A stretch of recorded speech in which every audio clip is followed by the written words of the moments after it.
That was a nice move by Pipkins, taking it right to the rack himself. Wide open three, left wing, and it's good. Nylon, the dunk likes that, Matt. A three from the right side, and it's good! The one, Pipkins, the man, yet again. Hello and welcome to The Flex. I'm Matt St. Jean. I'm Joe Howie. And yep, it's another one of these sad post-game shows. Friars lose 92-81 at home to St. John's, fall to 9-10 on the season, 5-8 in Big East play. Friars are below 500 on the season for the first time since 2013, if I'm seeing that correctly. Really a disappointing game all around, apart from great performances from Noah Horkler and Nate Watson.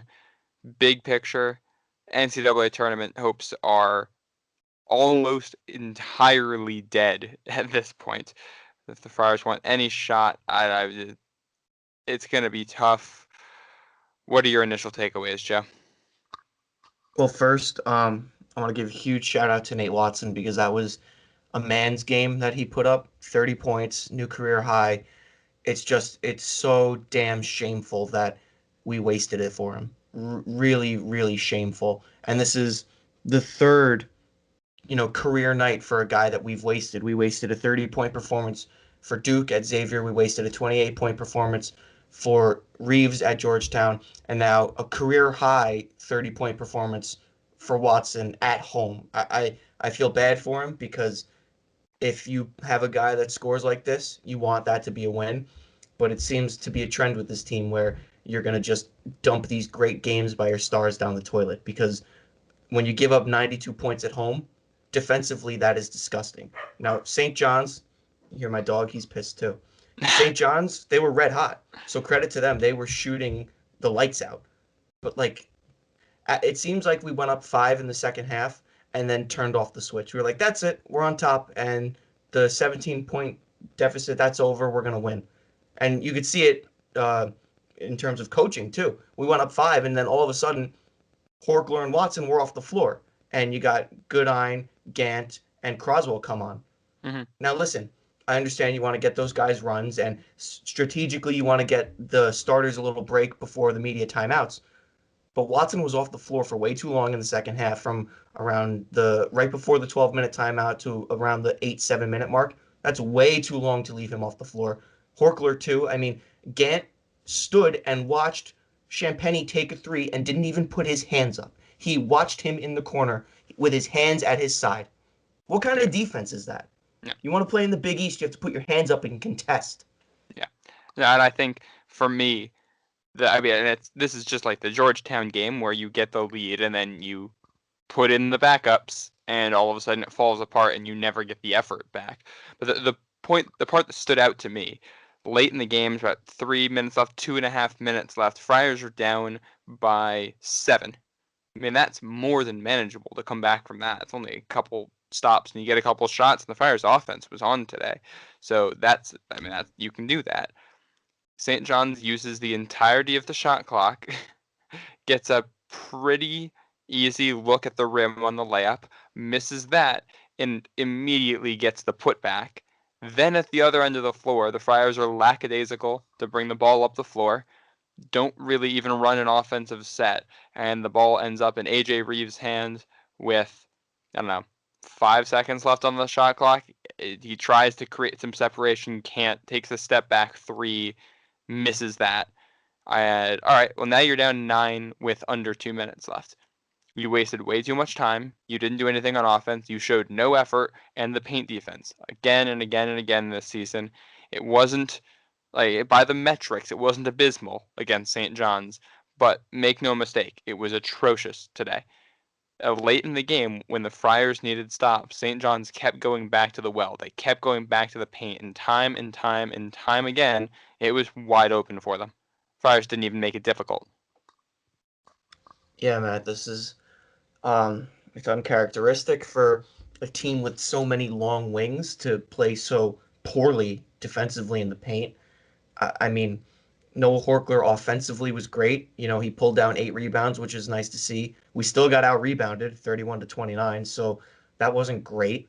to a smaller St. John's team, mind you, and it almost seemed like when we lost to Seton Hall, we were trying and just nothing was falling.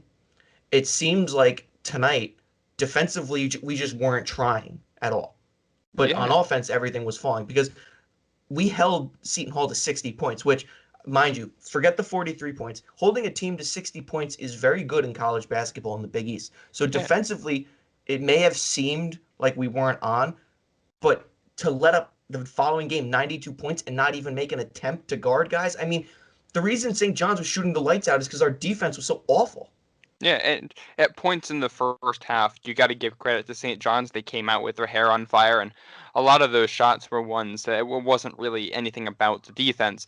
But as the game wore on, especially in the second half, St. John's did what St. John's does. They forced 9 turnovers in the second half. They got a couple easy buckets, got them hot again. Every time they score, they can set up their press again and make things a little bit more difficult for you. Horkler had 4 straight turnovers at one point. So they just turned that heat up, found that next gear, got the lead back, and started getting all these incredibly easy looks. I mean, Champagny, 9 of 18 from the floor, Posh Alexander, 8 for 14, and Rasheem Dunn, 5 for 8.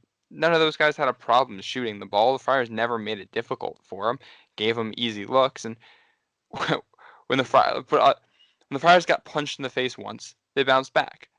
The end of the first half, beginning of the second half, they showed great fight and toughness. When St. John's came roaring back again, nothing. They just wilted.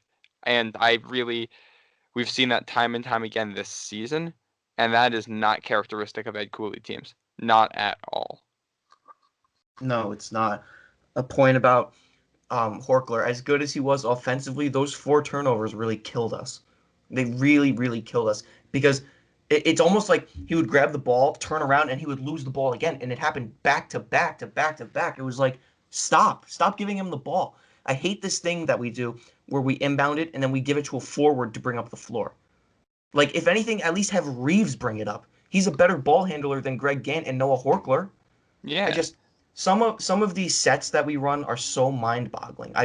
It seems like in the first half our offense was going at 1,000 miles per hour and it was working. And then when you're down 9 to 10, that like when it was juggling in the second half with like 3 minutes left, we're running the slow-paced like flex screens offense. Like what happened to the first half offense where you were flying up the court? Why don't you run that right now? The flex Yeah. is just milking the clock. Yeah. And that's just no urgency whatsoever.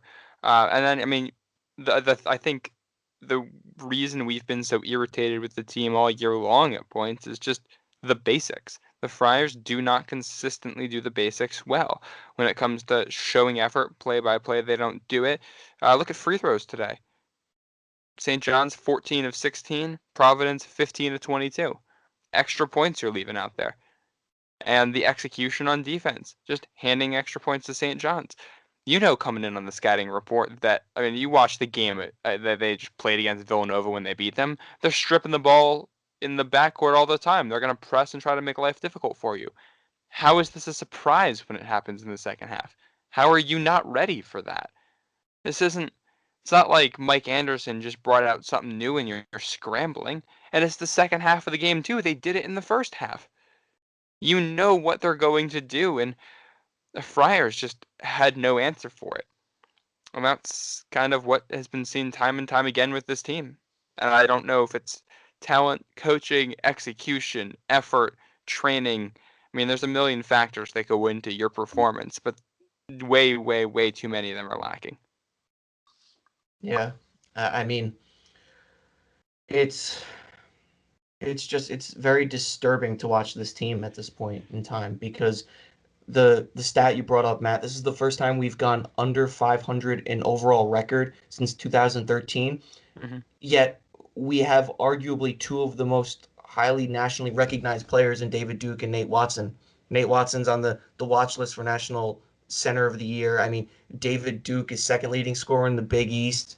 He was at one point in conversation for Big East Player of the Year. I mean, the fact That's that gone. we have, well, obviously that's gone, but the fact that we have these 2 guys and this team has broken a new record of going under 500 for the first time in 8 years it's disturbing. Like, it's actually disturbing. Ed Cooley was signed to a huge contract extension 2 years ago, and this is what's produced. We have that beautiful training facility. This is what's produced.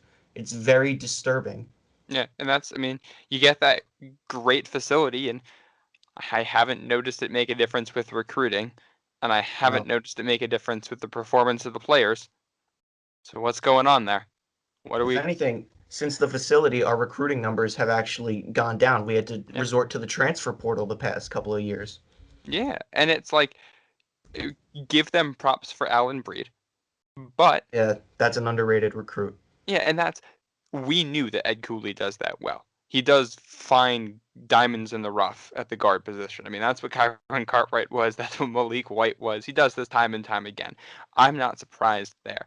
But it's the other guys, and it seems like the Friars aren't even trying to get those top tier recruits right now. And when they get them, they don't entirely know how to use them either. I mean, Watson, we talked about it earlier on this show, but 30 points. He was St. John's did not have an answer for him. Friars go up and then they take him out of the game. Why? That's Why? poor usage. That's really poor usage because just like St. John's, there are other teams in the conference that have a hole at the 5 spot where we can really just pound Nate the entire game.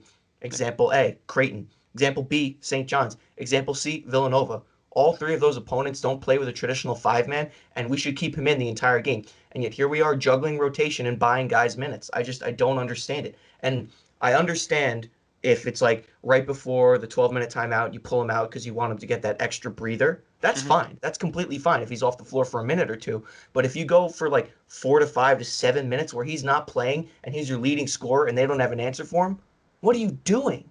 Yeah. And then the to add on to that, when you pull him out and the team is clearly falling apart, why are you not immediately putting him back in? Why, and then when he goes back in, why are you not immediately drawing up plays for him? Yeah. I mean, when St. John started to answer the Friars, it felt like Providence just gave up from an execution perspective and from everything. They ran some effort when it came to the press, and that was about it. Yep. And this is, I mean, Providence put up 43 points the last time, 81 today. I had 12 turnovers. You don't like that, but I think that's the second least turnovers that St. John's has forced in a game. Providence did a lot of things right on offense, and you still lose by 11 because the defense cannot get it done, and the turnovers you had were bad. Yeah. I mean, at at this point in the season, I guess you're kind of scrambling for an answer. I mean, unless you can pull off one of those magical 6 game win streaks or whatever, however many games left, we basically have to win them all if we want to get into the NCAA tournament. Otherwise, you can kiss that goodbye. And I know I said, and I'll still say it, the opportunity is still there, but at this point in time, going and losing a couple of the upcoming games, it's not going to cut it. And that's not me being negative. That's just statistically, we were tippy toeing the line of the bubble. We've worked ourselves in the span of 7 days. We've worked ourselves completely off of the bubble and out of the conversation. Yep. We've I pushed mean, yeah. ourselves 3 games under 500 in conference play. That's just not going to do it. Yeah. And the Friars entered 2021 at 7-3 on the season. They've since gone 2-7. And you're telling me a 2-7 team's gonna turn around and run off 6 in a row? And we have still no idea. I mean, I think you need Bynum to have any chance at that. No idea when he's coming back. Jimmy Nichols, I don't know. We don't really know what's going on with him. We don't know when he's going to be back. So now you're trying to do this short-handed at the two positions where you can't afford to be short-handed. I mean, Yeah. I we're mean, if the Friars lose to UConn on Wednesday, I mean that is the season unless Providence wins the Big East tournament. yeah. Any It, loss from now on ends it.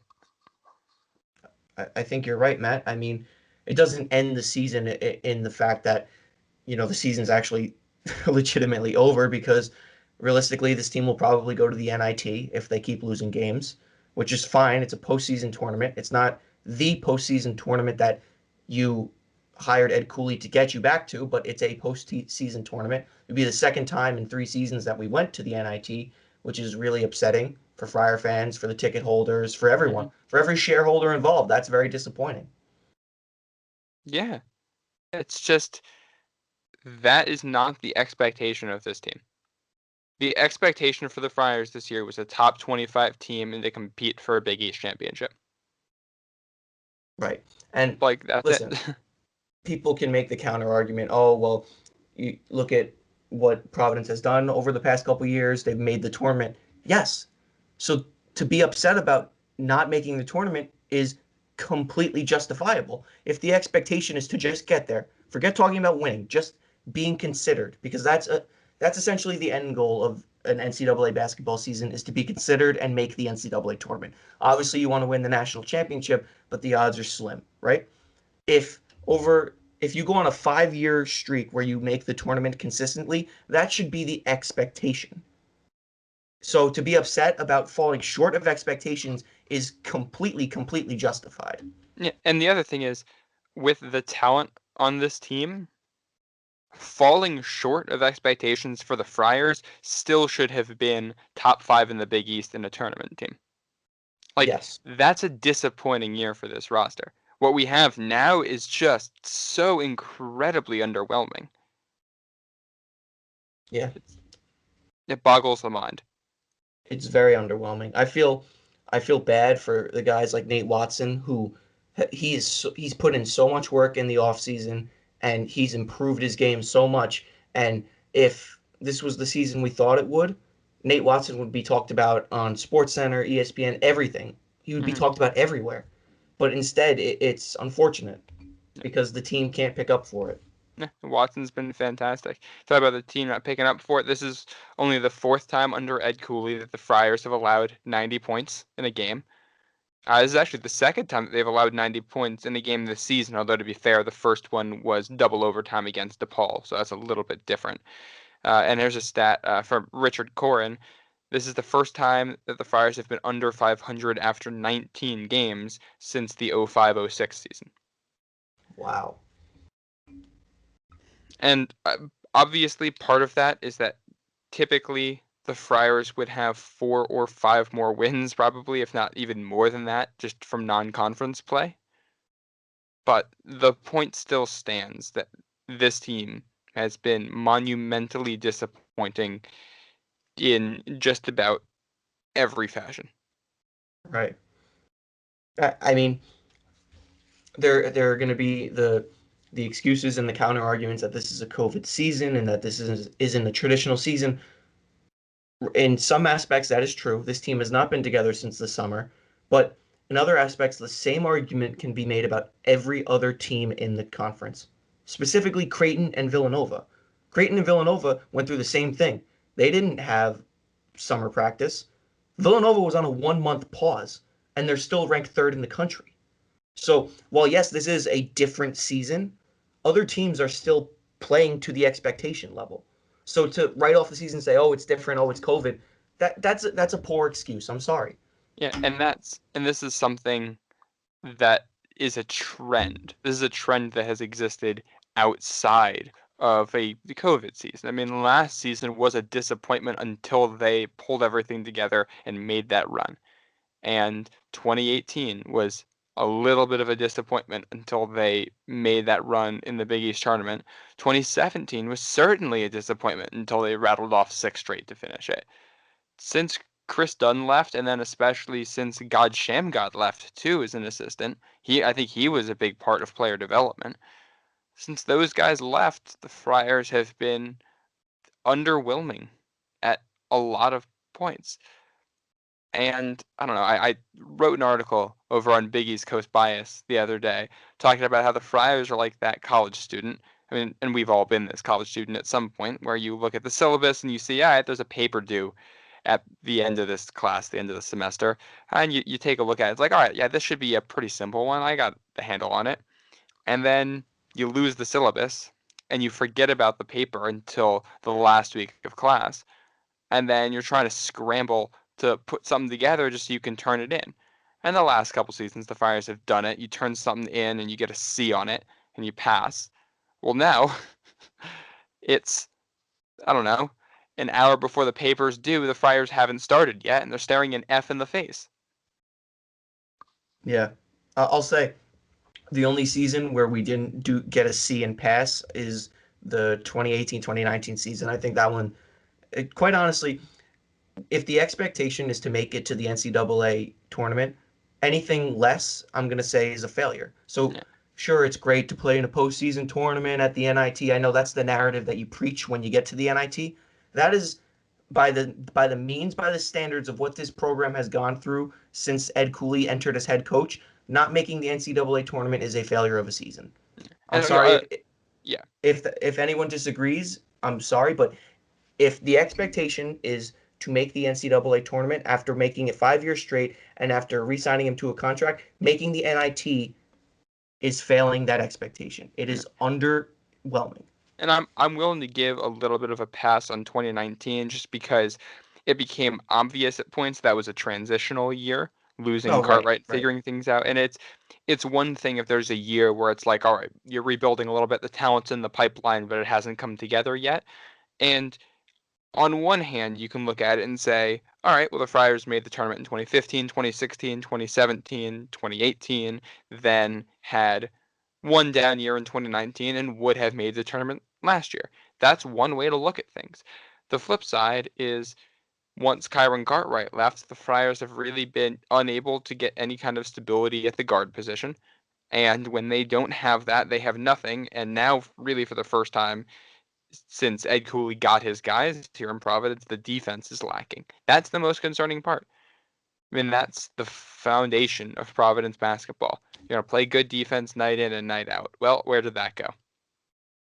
Yeah, I'll backtrack what I said about the NIT failure stuff. Yes, that's all true, and you're right, Matt. That was a down season. But then following the 2018-2019 season, we underwhelmed expectations the following year. If it wasn't for that Yes. 6-game win streak, we weren't making the NCAA tournament. And the same thing is happening this year. So 3 years in a row, you've seen this same pattern.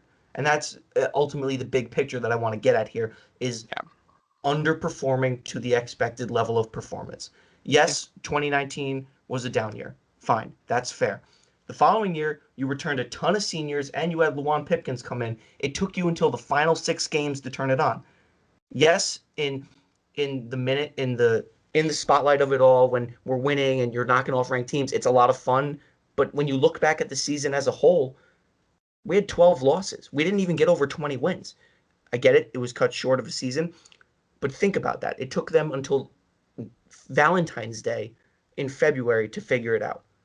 Yeah. We're seeing that again this year. We're seeing this team go through the entirety of the season up and down with no explanation as to what's causing it.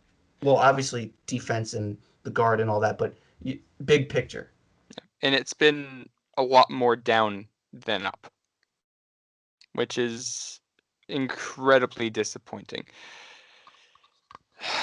I have to say, when we started this podcast back in the fall, I most certainly did not expect us to be where we are at the moment. If I'm going to be honest, obviously I thought we were going to do well. Realistically, I was expecting us to land around 5th in the conference with maybe a couple of games over 500 behind Seton Hall ahead of Marquette. That's really where I thought we were going to land, not this poorly. And listen, I've said it time and time again, the opportunity is still there, but just like last year, you're going to have to rattle off some undefeated streak to close off the season because 2 3-game losing streaks separated by a home win against Marquette isn't going to cut it. Not at all. Nope. Nope. Or, No, excuse me, separated by a home win at Marquette, a loss at Villanova, and then backtracking a win at Creighton. Yeah. And this team is just playing soft right now. And we thought we saw them turn it on with that win at Creighton and that first half at Villanova. And they beat Marquette. Like, there's little signs of life in there. But, I mean, this is... the team is soft and not putting itself in a position for success. And part of that's you play way too many close games, too. Your game at home against DePaul shouldn't be close. Your game at Xavier, when it gets to where it was, you shouldn't be relying on the last play of the game. Same with the loss at Georgetown. When you put yourself in that position, I mean, this is kind of what a season like last year looks like if you don't get some of the breaks that went your way in some of those games. Yep, exactly. And that's This what is happens when you underperform and wait until the last second to pull things together, is that sometimes it's too little too late. Or even when you pull things together, it's not quite enough because things out of your control still don't go your way. It's why you got to control what you can control when you have the opportunity to do it. Matt, that was a great comparison you brought up. This season would have been last season without a couple of breaks going our way. I think the Reeves three at Marquette was one of those breaks. I think the Nate Watson free throw at DePaul was one of those breaks. And then if this is the team without those breaks early on, and then this team also doesn't have Lawan Pipkins and Alpha Diallo to flip the switch for the final 6 games. So Exactly. unless you can find those guys, ideally someone in the backcourt and someone in the front court who can turn it on for the remainder of the season, we're gonna see what last season would have been without those two guys. Yeah, that's exactly what this is, in the same way that 2019 was what 2018 was, but without Kyron Cartwright in the breaks that he bought you. Yeah. And it's disappointing because in 2019, you can excuse it because there's a lot of transition of talent. This was the year where you weren't supposed to have any of that. And looking to the future, Watson graduates. He can come back if he wants to, but there's no telling if he will. I would guess he won't. Same with Horkler. And David Duke could leave. I mean, if all three of those guys leave, oh boy. I mean, you got to hit the the transfer portal and look for somebody to bring in that can be a big body, because you can't go in with Ed Croswell as your starting center next year. I mean, you very well could, but if if this program wants to look to next year, then Ed Croswell needs more minutes. Yeah. But I think right now the priority is to finish the season and to hopefully salvage some sort of NCAA tournament berth. But quite honestly, when you're 3 games under 500 in conference play and a game under 500 for the first time in 8 years overall, it's not looking too promising. Now the opportunity is still ahead, and I'm going to pound that point as often as I can, because I know last year everyone was writing the team off, and I still pounded the point last year, and look what happened. So I will hold that point true, but right now it does not look promising. No. The opportunity is there, but it does not look like we will take that opportunity. Yeah. And the biggest thing is just, at the end of the day, it's almost not about breaks or anything. It's the Friars are not playing good basketball. Bottom line. I mean, we're 2/3 of the way through the season. You know what you've got. This team is not that good. I'm sorry. They can get better. There's certainly the room for improvement there, and they certainly have the talent to play better, but there's no reason to think magically that some of these guys are. I mean, you think Nate Watson, Greg Gant, Noah Horkler are magically going to get better at paint defense by Wednesday? No. And that's Not the to thing. mention, UConn's coming off of a home loss against Seton Hall, and Hurley and Willard had some preseason beef because Willard said he didn't want UConn back, and it sucks for the conference. And Hurley was like, "Well, we haven't played them, so why would he say that?" And now today, Willard in the postgame presser was like, "Oh, it's so great that they're back," like really sarcastically.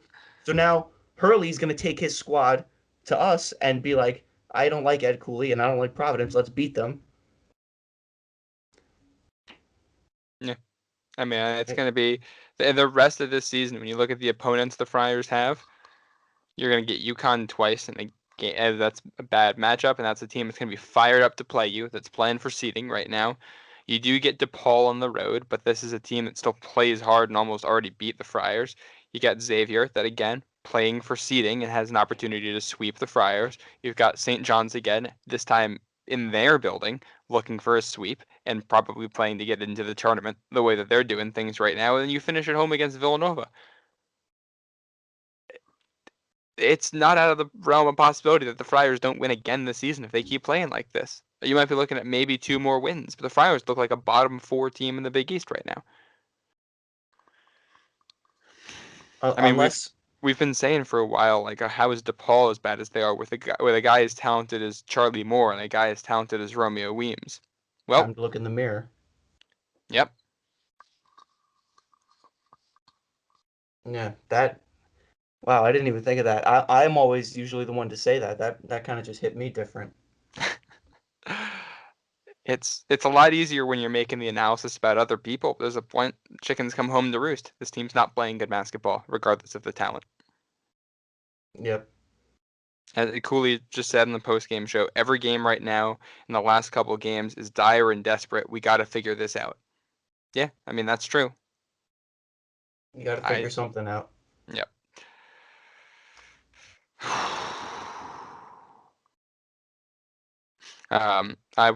Cooley said in the postgame as well, no further updates on Jimmy Nichols. He did speak with him today. He's waiting on more from the team's medical staff. Friars could release a follow-up statement in the coming days. So that's a situation to monitor. Obviously, we wish the best for Jimmy. Hope he's doing all right. I know there's been speculation on Twitter about what's going on there. I'm not going to repeat it on the show because we can't confirm anything, but just hoping he's doing all right over there. I don't know if I have much more I want to say about this game. Joe, you got anything else? No. I mean, just going forward, I'm usually the one that picks the Friars to win, and I'm the more positive one on the podcast. We kind of have like a good cop, bad cop routine. Going forward, it's going to be really difficult for me to think positively going into these games. I think the trend we've been seeing is we're down in a post-game show, and then we're up in a pregame show. I think it's going to be relatively flat until we see a change. It's very, very hard to be a diehard fan right now and to watch your team fall short of expectations in such devastating fashion. Yeah.